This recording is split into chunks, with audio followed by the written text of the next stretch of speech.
Министерството за образование и наука ја одржа последната средба со владиниот коалициски партнер Вреди во врска со новиот закон за високото образование. Министерката Весна Јаневска соопшти дека биле разгледани 6 точки од предлог текстот на законот, при што сите биле усогласени и документот е целосно затворен за понатамошна дискусија.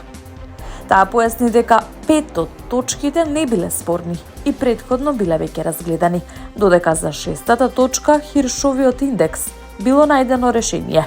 Хиршовиот индекс се користи за мерење на научната продуктивност и влијанието на истражувачите преку цитираноста на нивните трудови.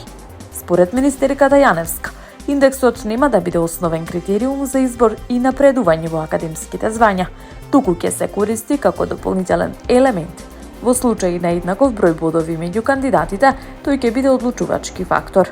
Министерката најави дека законот утре ќе биде испратен во владина процедура.